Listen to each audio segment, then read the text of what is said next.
उस हाथ का मालिक राघव था। उसने नोवा को देखकर दयापूर्ण भाव व्यक्त किया।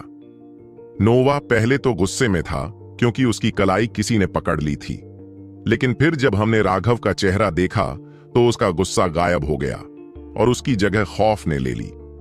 उसकी आंखें लगभग बाहर निकल आईं और ऐसा लगा जैसे उसने कोई भूत देख लिया हो।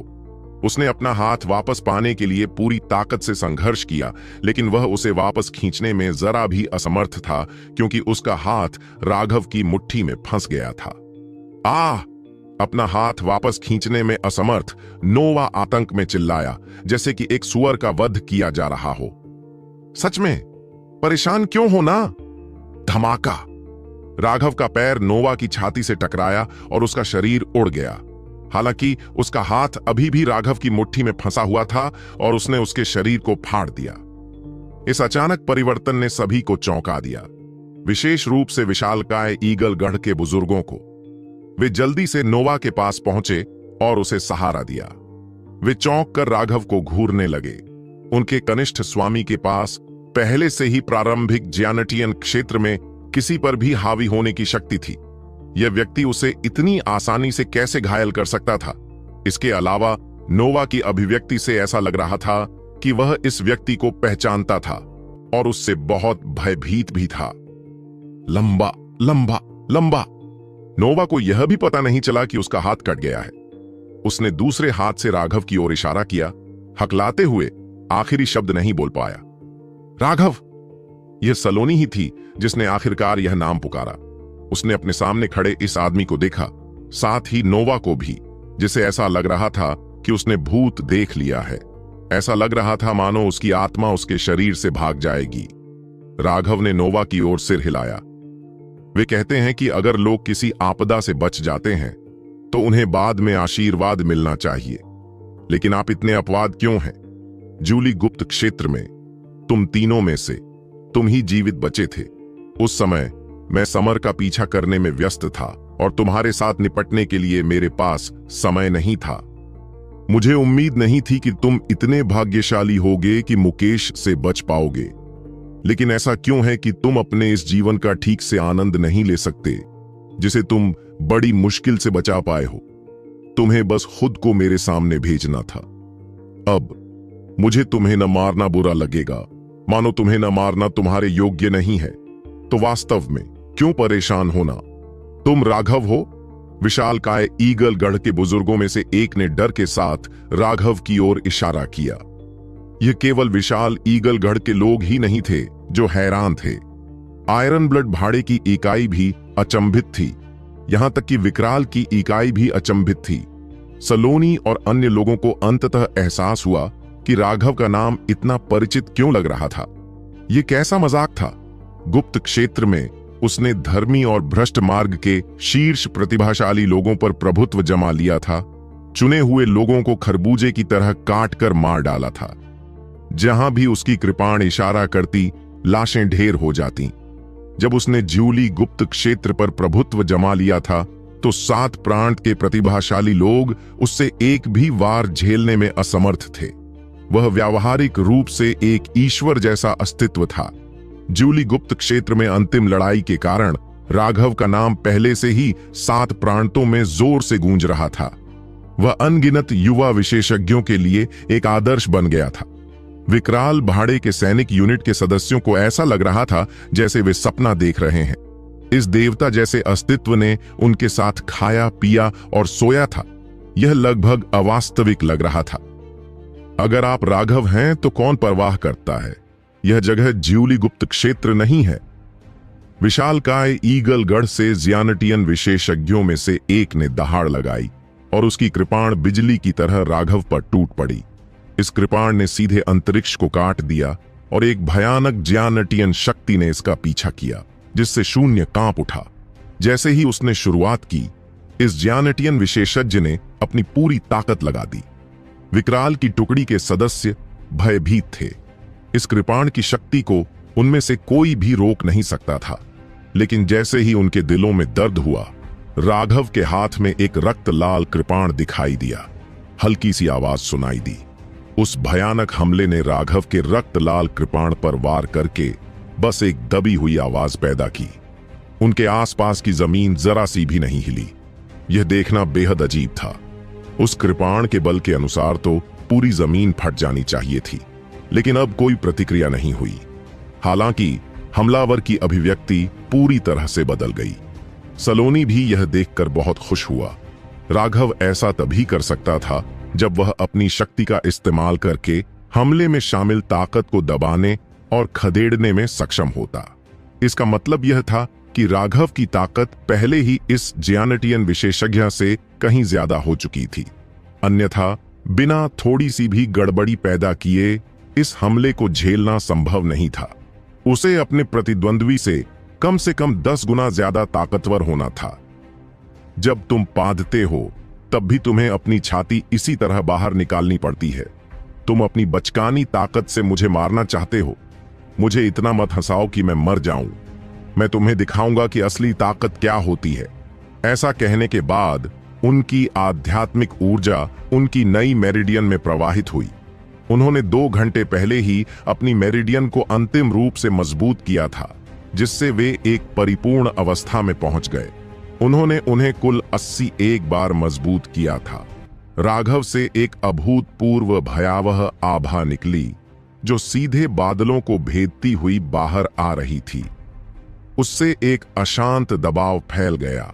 सलोनी को लगा कि एक अदम्य शक्ति उसे सैकड़ों मीटर पीछे धकेल रही है। जब वह काफी दूर पहुंची तभी वह खुद को स्थिर कर सकी। यह राघव की शक्ति है, बहुत भयानक। राघव ने पूरे समय अपने नए मेरिडियन बनाने पर ध्यान केंद्रित किया था जब वह उसके साथ थी। अब उसने जो कुछ किया था वह उन नए मेरिडियन में अपनी आध्यात्मिक ऊर्जा डालना था, और वह प्राकृतिक आभा कुछ ऐसी थी जिसका वह विरोध नहीं कर सकती थी। राघव की असली ताकत बहुत बड़ी थी। वह अंततः समझ गई कि राघव बार बार उनके साथ शामिल होने से क्यों मना कर रहा था। यह सोचकर उसे आत्म तिरस्कार का एक संकेत महसूस हुआ और खुद पर हंसने की इच्छा हुई। वह अपनी भाड़े की टुकड़ी में एक देवता जैसी आकृति को लुभाना चाहती थी। शायद इस दुनिया में केवल उन्होंने ही ऐसा मूर्खतापूर्ण काम करने की कोशिश की थी। सलोनी को पीछे धकेल दिया गया, लेकिन मेरिडियन ओपनिंग विशेषज्ञों को सीधे ऊर्जा तरंग द्वारा उड़ा दिया गया। यह केवल राघव की आभा की प्राकृतिक रिहाई थी और इसमें कोई वास्तविक शक्ति नहीं थी। इसलिए वे केवल पीछे हट गए, घायल नहीं हुए।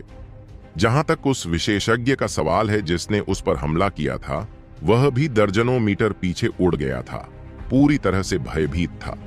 अन्य जियानेटियन विशेषज्ञों के साथ उसने नोवा के सामने एक ढाल बनाई। जैसे ही उसकी आध्यात्मिक ऊर्जा उसकी नई मेरिडियन में प्रवाहित हुई, राघव को लगा जैसे उसका शरीर पूरी तरह से बदल रहा है।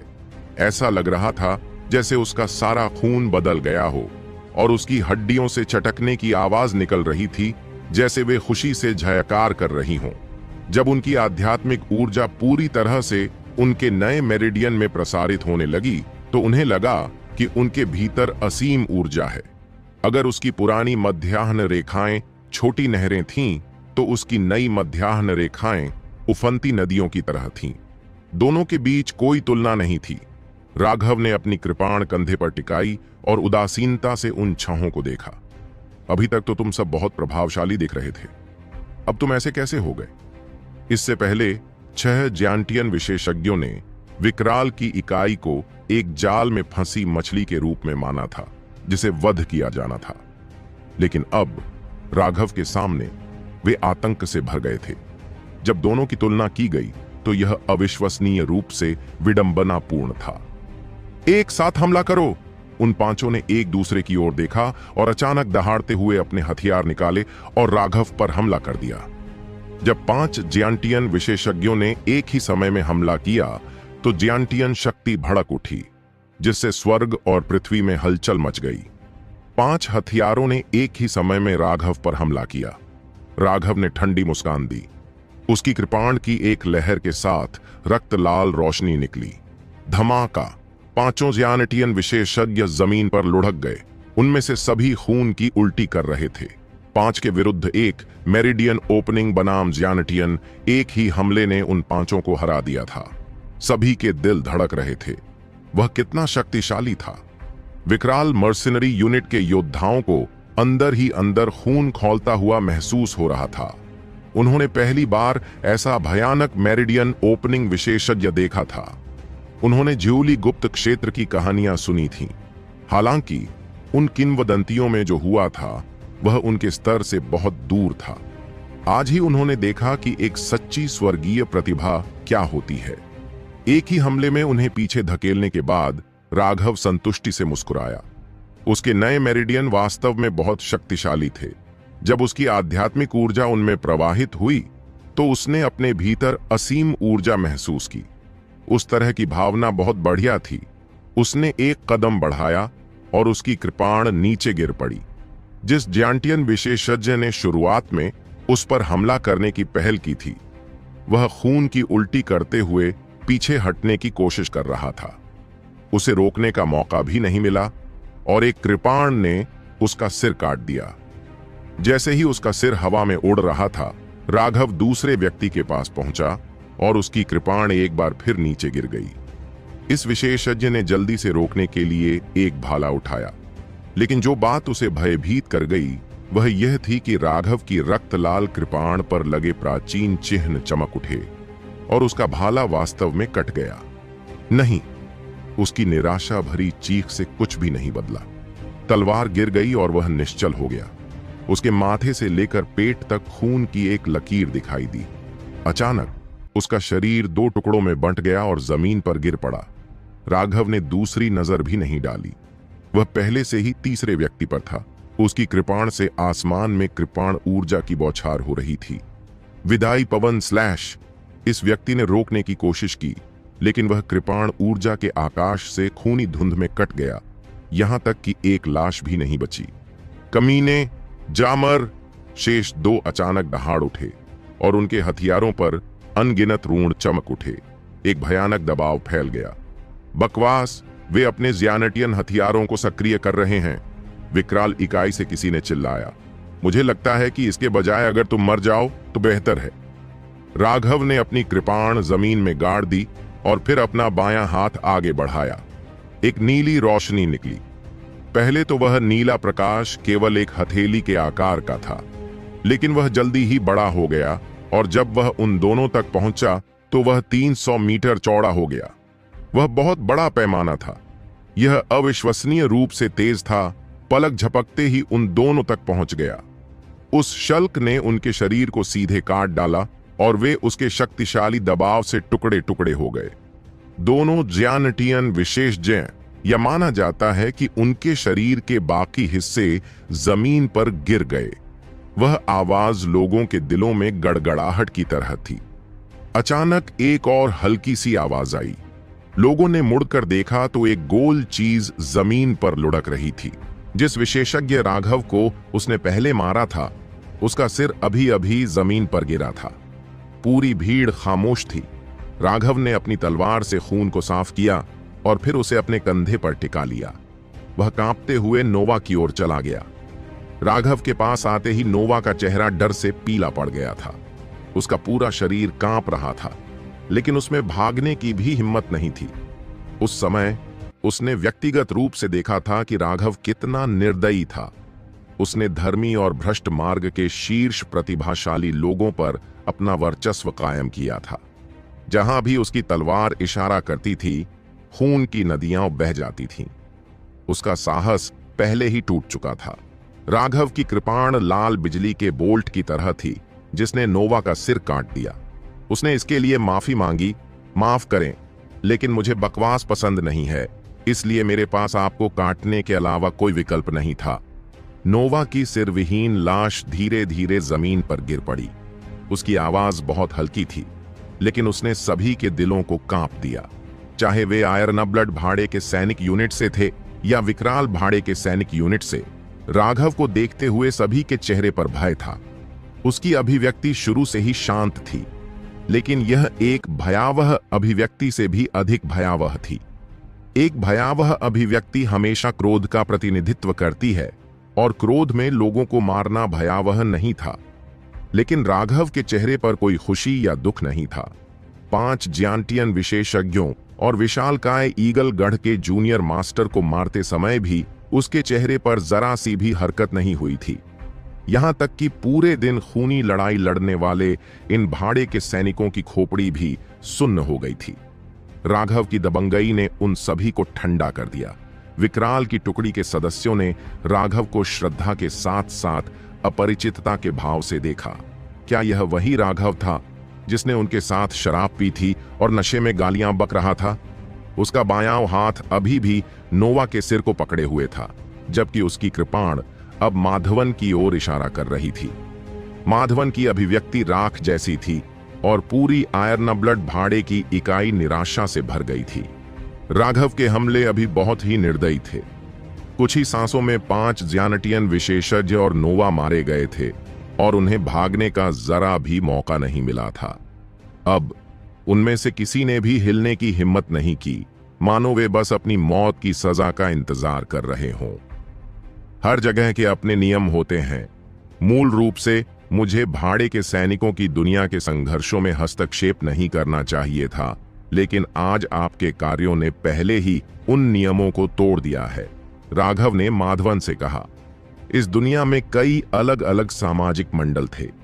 उन मंडलों के संघर्षों को अपने तक ही सीमित रखना था और बाहरी शक्तियों को हस्तक्षेप नहीं करना था।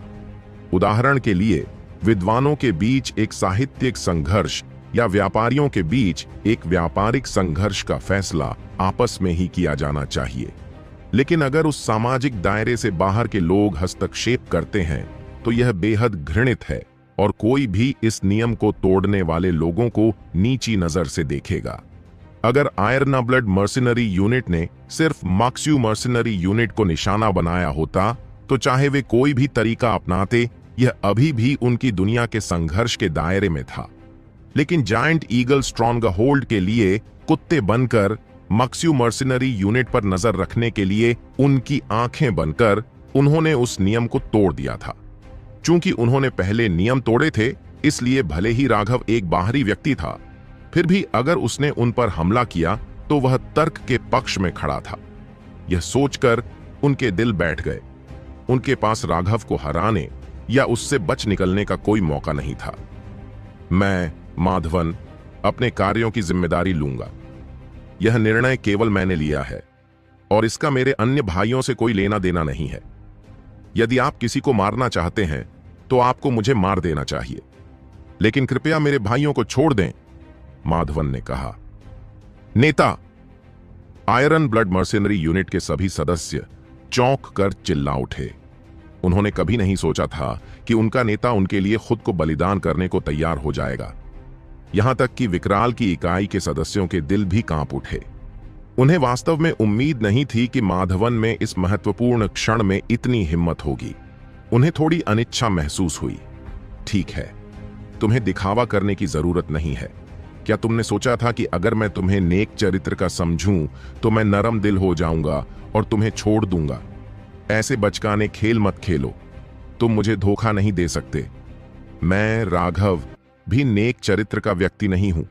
मेरी नजर में इस दुनिया में सिर्फ 2 तरह के लोग हैं, दोस्त और दुश्मन। जो लोग मुझे मारना चाहते हैं, मैं बिना किसी हिचकिचाहट के उन्हें मार दूंगा। तुम्हारे बलिदान के झूठे कृत्य से मुझे तुम्हारे प्रति कोई सहानुभूति नहीं होगी और मैं तुम्हारी जान नहीं बख्शूंगा। तुम बस अपना समय बर्बाद कर रहे हो, क्योंकि शुरू में मेरा तुम्हें मारने का कोई इरादा नहीं था, राघव ने उदासीनता से कहा। सचमुच? माधवन की अभिव्यक्ति अत्यंत प्रसन्नता से भरी हुई थी। उसकी वह शहीद जैसी छवि तुरंत गायब हो गई। वाह, वह वास्तव में घिनौना है। मैं लगभग धोखा खा गया था। विकराल के यूनिट के सदस्यों में से एक को कोसने से नहीं रोका जा सका। बाकी लोगों ने भी मन ही मन सिर हिलाया। उन्हें वाकई अभी अभी उसके प्रति थोड़ी सहानुभूति महसूस हुई थी। उन्हें उम्मीद नहीं थी कि यह आदमी सिर्फ दिखावा कर रहा होगा। माधवन को भी एहसास हुआ कि उसने बहुत जल्दी अपने हाव भाव बदल लिए थे, जिससे उसके अंदरूनी विचार उजागर हो गए थे। हालांकि उसे अब कोई परवाह नहीं थी, क्योंकि राघव ने पहले ही कह दिया था कि वह उसे नहीं मारेगा। अपने स्थानिक छल्लों को पीछे छोड़ दो और फिर भाग जाओ, राघव ने आलस से कहा। क्या? हमारे स्थानिक छल्लों में हमारी सारी संपत्ति समाहित है। माधवन की अभिव्यक्ति बदल गई। फिर से, मुझे बकवास पसंद नहीं है। राघव ने अपने सिर को हाथ में लेकर इशारा किया। यह वही बात थी जो उसने नोवा से कही थी। माधवन कांप उठा। हालांकि वह थोड़ा अनिच्छुक था, फिर भी उसने अपनी स्थानिक अंगूठी उतार दी। इसे मुझे मत दो, इसे सीधे नेता सलोनी को सौंप दो। मैं भी सलोनी भाड़े की टुकड़ी का सदस्य हूं। अगर तुम इसे मुझे दोगे और मैं अपने लालच का विरोध नहीं कर पाऊंगा तो नेता मुझे पीट देंगे। राघव हंसा। सलोनी शर्मा गई। वह अंदर से बहुत भावुक हो गई थी। राघव ने वास्तव में खुद को सलोनी भाड़े की टुकड़ी का सदस्य माना था। यह उनके लिए सम्मान की बात थी। यह एक मौखिक स्वीकृति थी, लेकिन हर कोई जानता था कि राघव जैसा ताकतवर व्यक्ति भाड़े की टुकड़ी में शामिल नहीं होगा। वह सिर्फ विकराल की टुकड़ी का समर्थन कर रहा था, जिससे वे भाड़े की दुनिया में सबसे मजबूत अस्तित्व बन सके। यदि यह झांत हो कि राघव जैसा व्यक्ति कभी विकराल भाड़े के सैनिक यूनिट का सदस्य था, तो यह अज्ञात था कि कितने लोग उनके साथ शामिल होने के लिए उमड़ पड़ेंगे। साथ ही उसे समझ में आया कि राघव ने माधवन को क्यों नहीं मारा। वह व्यक्तिगत रूप से बदला लेने का काम उस पर छोड़ रहा था। आखिरकार वे इतने लंबे समय से आयरन ब्लड मर्सनरी यूनिट द्वारा दबाए गए थे कि उनकी नफरत बहुत ज्यादा थी। व्यक्तिगत रूप से बदला लेना निश्चित रूप से बहुत ज्यादा आनंददायक था। शायद वह अभी माधवन के लिए एक मैच नहीं हो सकती है और माधवन भाड़े की दुनिया में एक बड़ा प्रभाव रख सकती है, लेकिन कुछ महीनों में वह क्रिस्टल की हड्डी को परिष्कृत करने में सक्षम हो जाएगी। यह उसके लिए भाड़े की दुनिया पर हावी होने के लिए पर्याप्त होगा। राघव अपना नाम पीछे छोड़कर विकराल की इकाई को खरीदने जा रहा था, जिसकी उसे जरूरत थी। राघव के समर्थन से कोई भी व्यक्ति अस्थायी रूप से उनके साथ कुछ भी करने की हिम्मत नहीं करेगा। एक बार राघव के चले जाने के बाद सलोनी ने क्रिस्टल की हड्डी को परिष्कृत कर लिया होगा और उन्हें किसी से डरने की जरूरत नहीं होगी। ये बात अब और भी सच हो गई है, क्योंकि वे माधवन की स्थानिक अंगूठी ले रहे थे। शायद उनकी आधी से ज्यादा संपत्ति उस स्थानिक अंगूठी में समाहित थी। जब तक वह ज्यादा धन नहीं जुटा लेता, तब तक वह उनके लिए कोई परेशानी खड़ी नहीं कर सकता था। राघव ने उनके लिए सब कुछ बहुत अच्छे से प्लान किया था। इससे उसके मन में उसके लिए एक अवर्णनीय भावना पैदा हो गई। जब आयरन ब्लड मर्सिनरी यूनिट के नेता ने अपनी स्थानिक अंगूठी सौंप दी, तो अन्य लोगों ने भी कड़वाहट के साथ अपनी स्थानिक अंगूठियां सौंप दी। उनके हाव भाव अत्यंत अद्भुत थे। हा हा हा, तुम इसके लायक हो। जब तुम हमें दबा रहे थे तो तुम सभी भिखारियों को नीची नजर से देखते हुए सम्राटों की तरह व्यवहार करना पसंद करते थे। अब यह उलट गया है। विकराल की टुकड़ी के योद्धाओं में से एक ने उन्हें ताना मारने से खुद को नहीं रोका। यह देखना बहुत ही व्यसनीय और संतोषजनक था। जब विकराल मर्सेनरी यूनिट का गठन पहली बार हुआ था, तब उनके पास 100 से ज्यादा सदस्य थे, लेकिन उन्हें आयरन ब्लड मर्सेनरी यूनिट ने दबा दिया था और लोग एक एक करके चले गए थे। केवल 20 कुछ सदस्य ही बचे थे, लेकिन फिर भी आयरन ब्लड मर्सेनरी यूनिट ने पीछे नहीं हटे। वे उन्हें पूरी तरह से खत्म करना चाहते थे। अगर रत्विक के विशेषज्ञों को यह महसूस नहीं होता कि यह बहुत ज्यादा है और उन्होंने अपने आदेश नहीं भेजे होते, तो म्यूक्स्यू मर्सेनरी यूनिट पहले ही ध्वस्त हो गई होती। रत्विक के विशेषज्ञ यह सब इसलिए नहीं देख पाए क्योंकि आयरन ब्लड मर्सेनरी यूनिट ने न केवल उन्हें मर्सेनरी दुनिया से, बल्कि आसपास की अन्य शक्तियों से भी दबा रखा था। उनका लक्ष्य म्यूक्स्यू मर्सेनरी यूनिट को जबरन खत्म करना था। ऐसा इसलिए हुआ क्योंकि माधवन ने सलोनी पर नजरें गड़ा रखी थीं, लेकिन उसने बार बार उसे मना कर दिया था। अपने उस स्वार्थी लक्ष्य के लिए वह इतनी कम गहराई तक डूबने को तैयार था। यही कारण था कि रत्विक के विशेषज्ञों ने सलोनी भाड़े की इकाई की रक्षा के लिए आदेश भेजे थे। हालांकि तब भी मक्स्यू भाड़े की इकाई के दिन बहुत अच्छे नहीं थे। माधवन भले ही किसी बाहरी शक्ति का उपयोग करने में सक्षम नहीं था, लेकिन वह अभी भी भाड़े की दुनिया में अपने प्रभाव का उपयोग करके चीजों को कठिन बनाने में सक्षम था। वे कोई भी अच्छा मिशन लेने में असमर्थ थे और अधिकांश समय उन्हें अपनी जरूरत के अनुसार खेती के संसाधन प्राप्त करने के लिए जादुई जानवरों को मारने पर निर्भर रहना पड़ता था। हालांकि इन कड़वे अनुभवों ने उनकी इच्छा शक्ति को कमजोर कर दिया था। वे एक दूसरे पर उनके भरोसे का सबूत भी थे। विकराल मर्सिनरी यूनिट के सभी सदस्य एक परिवार की तरह घनिष्ठ थे और बहुत भरोसेमंद थे। 100 से ज्यादा स्थानिक अंगूठियां अपने हाथों में आते देख सलोनी अविश्वसनीय रूप से भावुक हो गई। उनमें मौजूद लाभ निश्चित रूप से उसकी कल्पना से परे था। माधवन की स्थानिक अंगूठी में अकेले आत्मा के पत्थर पहाड़ों में ढेर हो गए थे और उसके पास अनगिनत औषधीय गोलियां थीं।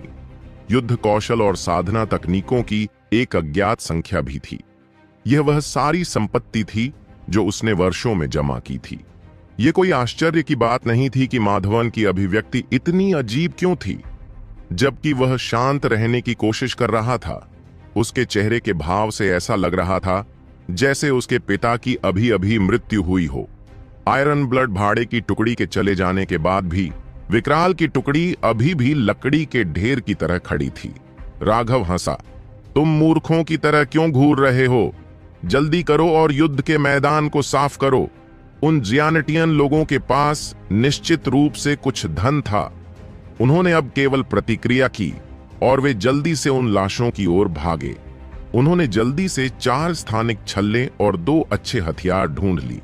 मूल रूप से 6 स्थानिक छल्ले होने चाहिए थे।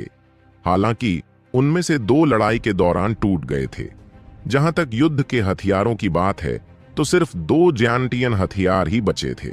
एक तलवार थी जो ठंडी रोशनी से चमकती थी, जबकि दूसरा एक अजीब हथियार था, हुक। यह एक बहुत मुड़ी हुई तलवार की तरह लग रहा था। मूठ के पास हाथ की रक्षा के लिए 2 और हुक थे। इसे इस्तेमाल करना बेहद अजीब लग रहा था, लेकिन यह अभी भी एक काफी मूल्यवान जियानटियन हथियार था। यह वही था जिसकी सलोनी को अभी जरूरत थी। जहां तक स्थानिक छल्लों की बात है तो यह बिना कहे ही स्पष्ट था कि वे धन से भरे हुए थे। केवल नोवा, जो एक अमीर जूनियर मास्टर था, के पास पूरे आयरन ब्लड मर्सिनरी यूनिट की तुलना में बहुत अधिक धन था। राघव। ये सभी युद्ध लूट को देखकर सलोनी ने राघव को देखा। मुझे इन चीजों की जरूरत नहीं है। अपनी जरूरत की चीजें खुद ही चुन लो, और अगर तुम बाकी चीजों का इस्तेमाल नहीं कर सकते तो उन्हें अभी के लिए स्टोर कर लो या बेच दो। बस इतना याद रखना कि मुझे किसी इमारत में ले जाओ या फिर कोई मंडप हो जिसमें कुछ सुंदर महिला मनोरंजन करता हो। राघव ने हंसते हुए कहा, तुम विशालकाय ईगल गढ़ के बेवकूफ हो। तुमने मेरे रथविक के खिलाफ खुद को खड़ा करने की हिम्मत कैसे की?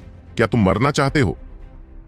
अचानक एक भयंकर चिल्लाहट सुनाई दी और दूर से कई आकृतियां दौड़कर आईं। कुल 7 नए लोग थे।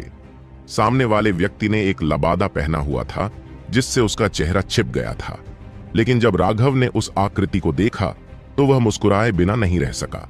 यह रथविक का जूनियर मास्टर है। विकराल की यूनिट के सदस्यों ने चौंक कर चिल्लाया।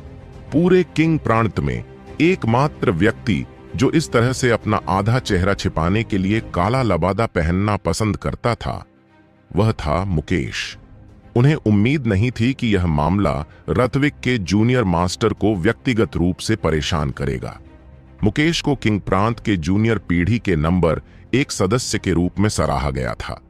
वह अपने स्तर पर बेजोड़ था। वह युवा साधकों के लिए एक आदर्श था।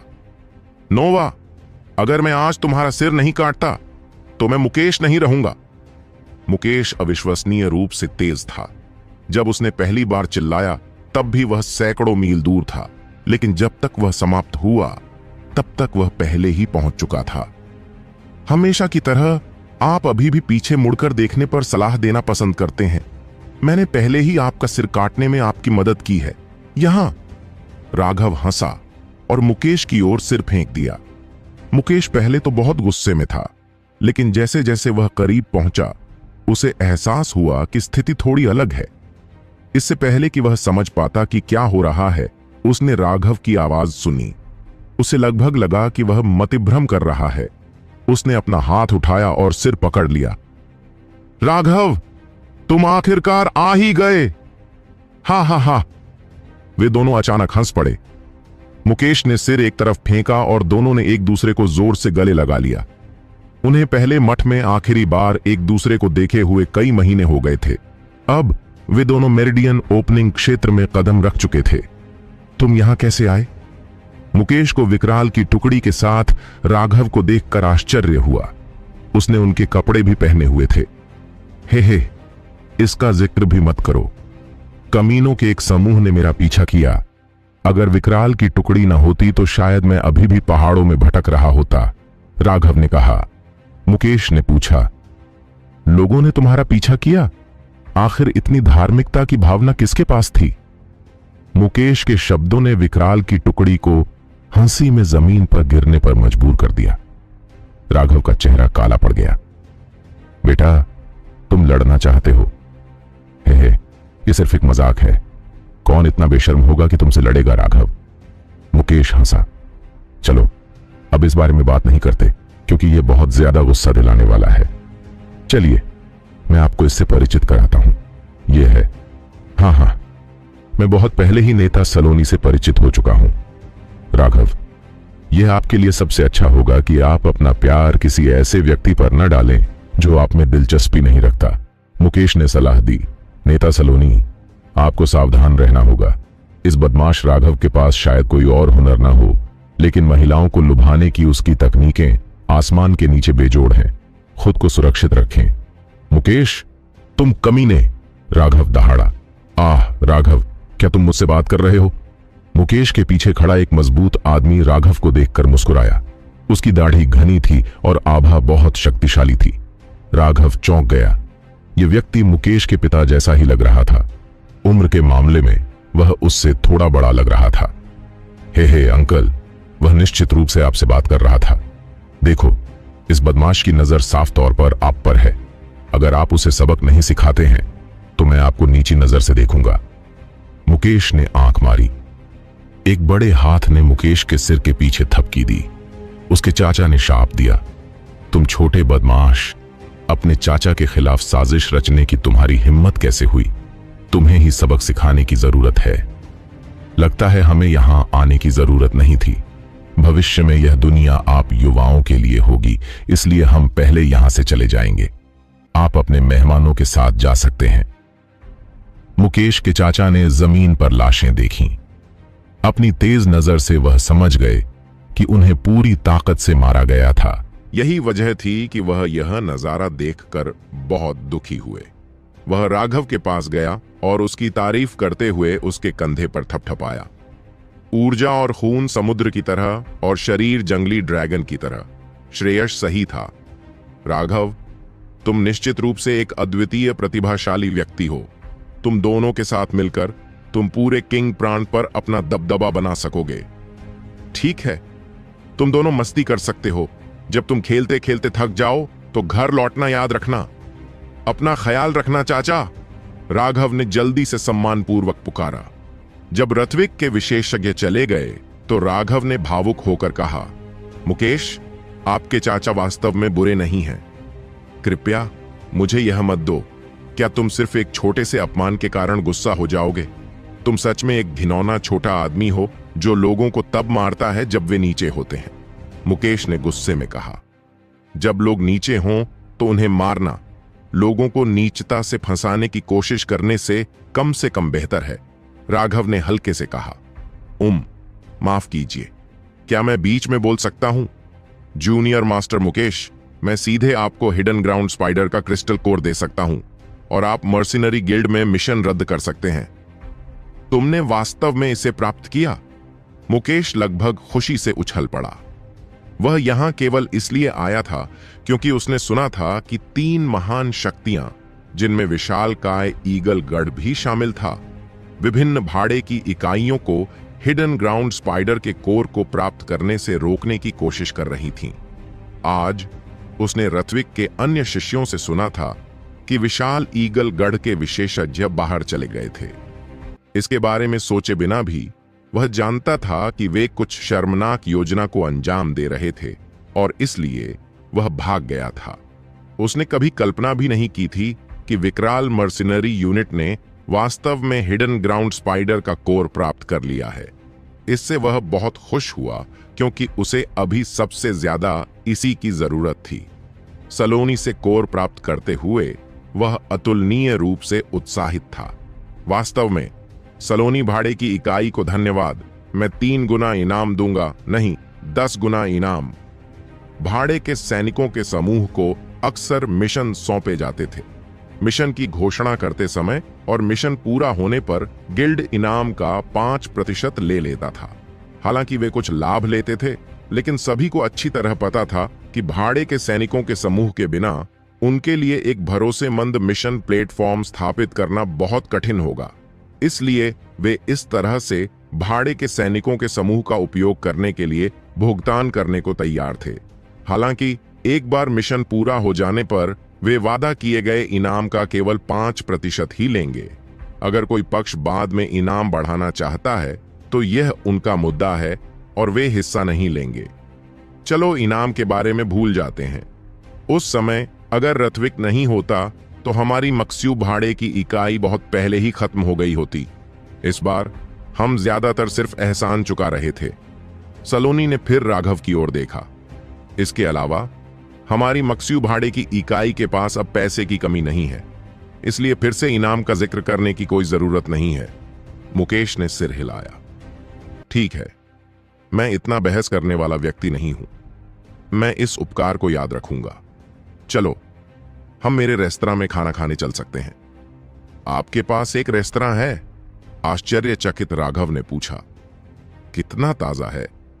क्या एक रेस्तरां खोलना इतना मुश्किल है? जब तक आपके पास पैसा है, क्या यह आसान नहीं है?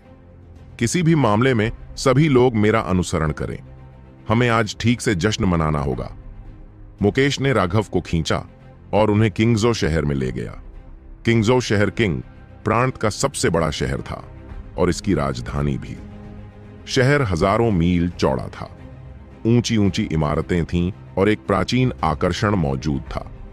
राघव का इतने बड़े शहर में आना पहली बार था।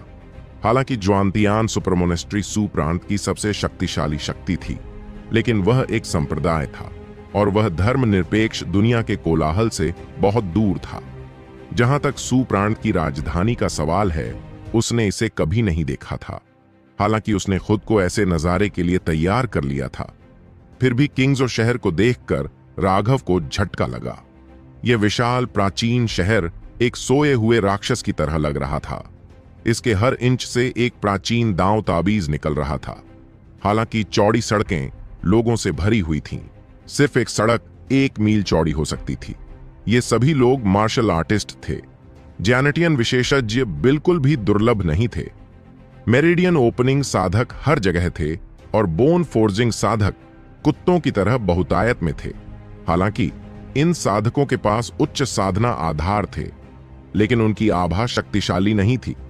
राघव को संदेह था कि उनकी साधना आधार पूरी तरह से औषधीय गोलियों पर निर्भर थी। उनकी वास्तविक युद्ध शक्ति बहुत कम थी। वह जानता था कि ये अधिकतर स्वतंत्र साधक थे, जिनके पास किसी संप्रदाय की शिक्षा नहीं थी।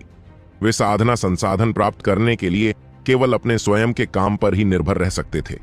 यह कैसा है? यह बहुत समृद्ध है ना?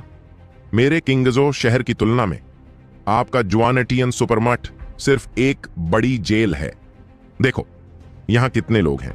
साधक भीड़ बनाते हैं, सुंदरियां बादलों की तरह होती हैं, दिन में मौज मस्ती होती है और रात में गाना होता है। जीने का यही असली तरीका है। हे तुम क्या सोचते हो? क्यों ना तुम यहां से चले जाओ और यहीं रहो। यह निश्चित रूप से तुम्हारे ज्वांटियन सुपरमोनेस्ट्री में रहने से बेहतर होगा। मुकेश ने लुभाया। यह कहने की आवश्यकता नहीं है कि तुलना करने पर धर्मनिरपेक्ष दुनिया में फिर से शामिल होना इसे छोड़ने की तुलना में भावनात्मक रूप से अधिक प्रेरक था। अब जब राघव फिर से धर्मनिरपेक्ष दुनिया के साथ बातचीत कर रहा था तो उसे एक तरह की श्रेष्ठता का एहसास हुआ। यहाँ के साधक बहुत कमजोर थे। ज्वांटियन सुपरमठ से कोई भी यादृच्छिक शिष्य यहाँ के क्षेत्र में अपने लिए कोई जोड़ नहीं ढूंढ पाता। सलोनी और अन्य लोग मुकेश और राघव का पीछा कर रहे थे। उनकी बातें सुनकर, उनकी पीठ को देखते हुए वे भी भावुक हो गए। वे दोनों अपने अपने प्रांत के शीर्ष प्रतिभाशाली व्यक्ति थे। उनके सामने कोई भी प्रतिभाशाली व्यक्ति फीका लगता। क्या तुम देखते हो कि हम सड़कों पर कितनी सुंदरियों के पास से गुजर रहे हैं?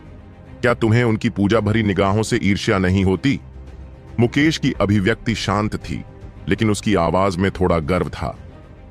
मैं बिल्कुल भी ईर्ष्यालु नहीं हूं। छोटे बच्चे, ऐसा नहीं है कि तुम उनमें से किसी के साथ खिलवाड़ करने की हिम्मत कर सको। क्या मतलब है? राघव ने घृणा से कहा। ज्यूली गुप्त क्षेत्र में मुकेश ने राघव से उसे अपनी पिकअप तकनीक सिखाने के लिए कहा था, और यह भी कि वह अपनी महिलाओं के बीच शांति बनाए रखने में कैसे कामयाब रहा। उस समय मुकेश ने बहुत ही कड़वी शिकायत की थी कि उसकी एक मंगेतर है जो उस पर बहुत कड़ी नजर रखती है और उसे इधर उधर घूमने नहीं देती। इससे वह बहुत परेशान हो गया था। ऐसा लग रहा था कि वह भूल गया था कि वह उस तथ्य को पहले ही उजागर कर चुका है। लेकिन राघव की याददाश्त बहुत अच्छी थी। अगर वह केवल देख सकता था लेकिन आनंद नहीं ले सकता था या छू भी नहीं सकता था, तो क्या उससे ईर्ष्या करने की कोई बात थी? हा हा हा, ईर्ष्यालु। तुम निश्चित रूप से ईर्ष्यालु हो। मुझे पता था कि तुम ऐसे ही होगे। मुकेश हंसा। राघव ने उसे अनदेखा कर दिया और वे दोनों चलते रहे।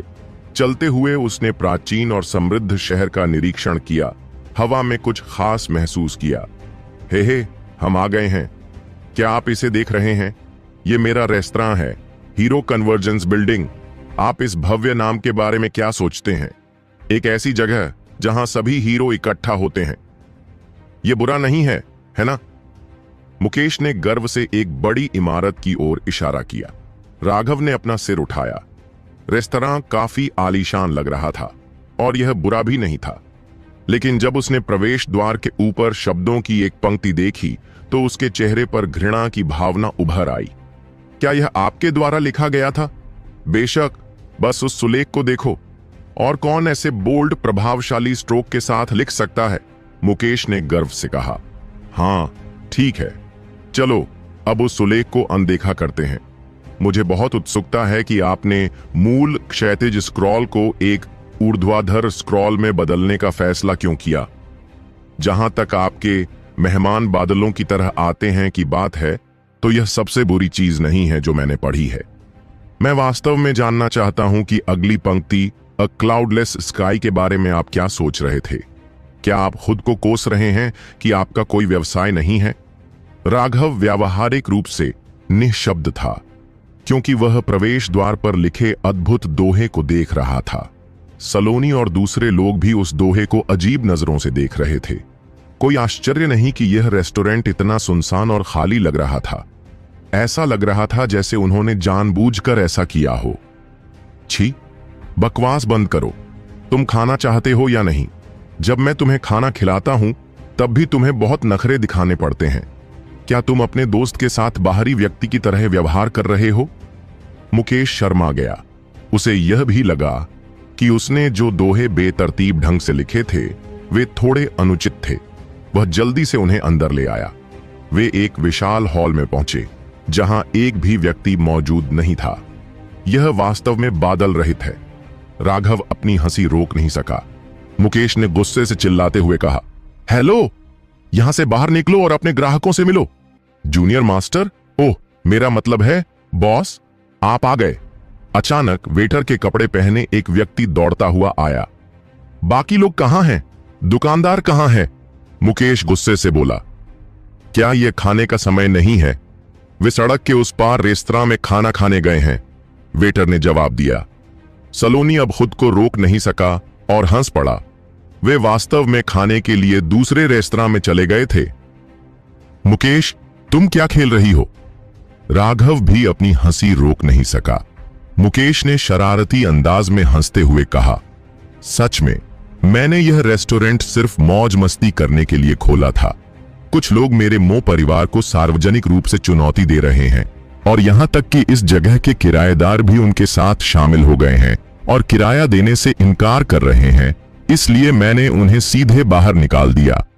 यह क्षेत्र मेरे रत्विक का है, लेकिन हाल ही में कुछ जोकर आए हैं जो बोर होने पर यहां आना पसंद करते हैं। खैर, चूंकि हम इस जगह को किराए पर नहीं दे सकते थे, इसीलिए मैंने इसे एक रेस्तरां में बदल दिया जहां हम मस्ती कर सकें। राघव को थोड़ा आश्चर्य हुआ। क्या ऋत्विक को वाकई इस हद तक परेशान किया गया था, यहां तक कि उनके किराएदार भी उनका विरोध करने लगे थे। राघव जानता था कि ऋत्विक अन्य संप्रदायों से अलग है। किंग प्रांत उनका क्षेत्र था और वे कई व्यवसायों का हिस्सा थे, जिससे ऋत्विक को अपने भारी खर्चों को पूरा करने में मदद मिली। यह जुआंटियन मठ से अलग था। जुआंटियन मठ को अपने संसाधन सुपरमठ से मिलते थे, जबकि सुपरमठ को अपने संसाधन जुआंटियन दाओ संप्रदाय से मिलते थे। जुआंटियन दाओ संप्रदाय के पास इतने सारे लोगों को तैयार करने के लिए पर्याप्त धन कैसे था, इस बारे में उसे कोई जानकारी नहीं थी। अपने व्यवसायों के अलावा ऋत्विक ने अपने कुछ अतिरिक्त क्षेत्रों को किराए के पैसे के लिए अन्य लोगों को भी किराए पर दे दिया। लेकिन अब मुकेश ने कहा कि उनके किराएदारों ने अपना किराया न देने की हिम्मत की है। शायद पर्दे के पीछे कई चीजें छिपी हुई थीं। मालिक, इस समय सड़क के उस पार स्थित रेस्तरां से 1 दर्जन से अधिक लोग दौड़े चले आए। मुकेश को देखकर उन्होंने जल्दी से सिर झुकाया। ठीक है, जल्दी से जाकर कुछ व्यंजन ऑर्डर करो और उन्हें यहां वापस ले आओ।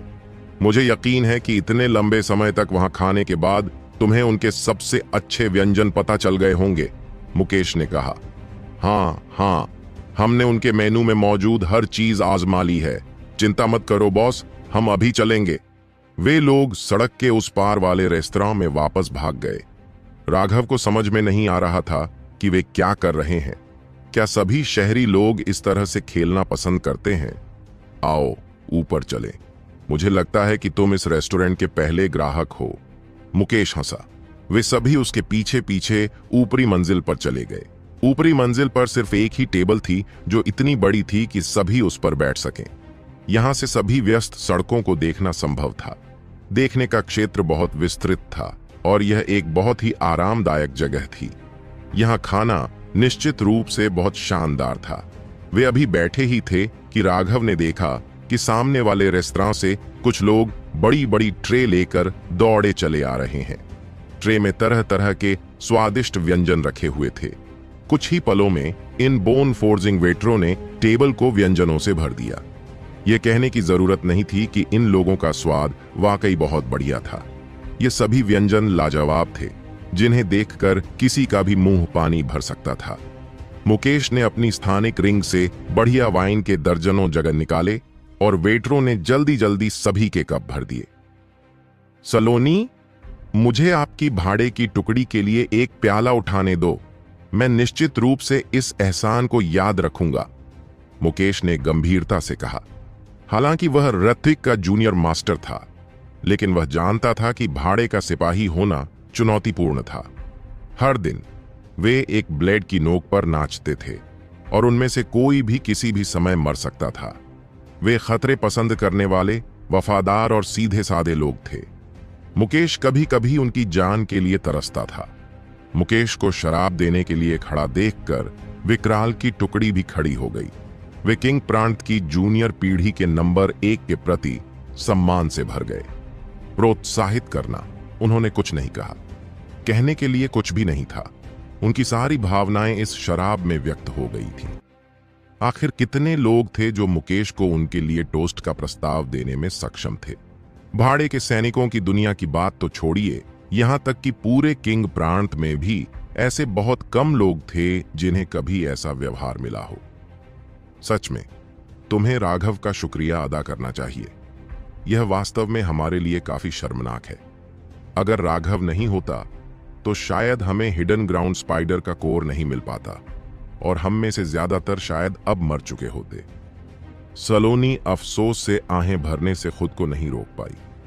तुम्हें साफ पता था कि यह खतरनाक है, लेकिन फिर भी तुम हिडन ग्राउंड स्पाइडर का शिकार करने गए। इससे मैं और भी आभारी महसूस करता हूं। आओ, मैं एक और कप उठाऊं। मुकेश ने एक ही घूंट में अपना कप खाली कर दिया। बाकी लोगों ने भी यही किया। मुकेश हंसा। एक व्यक्ति के रूप में मेरे पास भाषण देने का कोई कौशल नहीं है। मैं कुछ ऐसे लोगों की तरह नहीं हूं जो आश्चर्यजनक रूप से सुंदर लेकिन खाली भाषण देने में सक्षम हैं। इसलिए मैं आंख मूंदकर बकवास नहीं करूंगा। चलो फिर से पीते हैं। राघव ने अपनी आंखें सिकोड़ लीं। यह छोटा लड़का एक बार फिर अपनी चाल पर आ गया। उसने कब आंख मूंदकर बकवास करना शुरू कर दिया था। 3 कप पीने के बाद मुकेश वापस बैठ गया और उसके बाद ही विकराल की यूनिट के सदस्य बैठे और खाना शुरू किया। राघव, नेता सलोनी के साथ तुम्हारा रिश्ता कैसा है? मुकेश अचानक दुष्टता से हंसा। सलोनी लाल हो गया। राघव ने मुकेश को घूर कर देखा। बेटे, अगर तुमने फिर से ऐसी बकवास की तो मैं तुम्हें तुम्हारे शराब के प्याले से कुचल दूंगा। क्या सच में तुम दोनों के बीच कुछ नहीं है? कितना अजीब है, ऐसा लगता है कि यह तुम्हारी शैली के अनुरूप नहीं है। मुकेश ने उत्सुकता से कहा। सलोनी को नाराजगी महसूस होने लगी थी, लेकिन सलोनी भाड़े की टुकड़ी की नेता होने के नाते उसे खुद को शांत करना पड़ा। जूनियर मास्टर मुकेश ने गलत फहमी जताई है। राघव भी तुम्हारी तरह ही एक प्रतिभाशाली व्यक्ति है। हम सिर्फ संयोग से एक दूसरे से मिले थे। भविष्य में हमारा अलग होना तय है। कोई बात नहीं। राघव कभी हमारे विकराल की टुकड़ी का सदस्य था, जो हमारे साथ रहता था और हमारे साथ खाता था, जो हमारे साथ युद्ध के मैदान में लड़ा था। वह हमेशा हमारे दिलों में रहेगा। अंत में सलोनी की आवाज थोड़ी कांपने लगी, जिससे सलोनी भाड़े की टुकड़ी के प्रत्येक योद्धा को थोड़ा उदास महसूस हुआ। दोनों महिलाओं की आंखें लाल हो गईं। हालांकि उन्होंने राघव के साथ कुछ ही दिनों तक बातचीत की थी, लेकिन उसने उन पर गहरी छाप छोड़ी थी। वे उसे जाने देने के लिए तैयार नहीं थे। दुर्भाग्य से ड्रैगन झींगा के साथ नहीं खेलता था और फेनिक्स गौरैया के साथ नहीं रहता था। वे एक ही स्तर पर नहीं थे और उनके लिए हमेशा एक दूसरे के साथ रहना असंभव था। अपने नियतिगत अलगाव के बारे में सोचते हुए उन्हें बहुत दुख हुआ। राघव भी चुप था। वह कुछ सांत्वना देना चाहता था, लेकिन वह कुछ कह नहीं पा रहा था।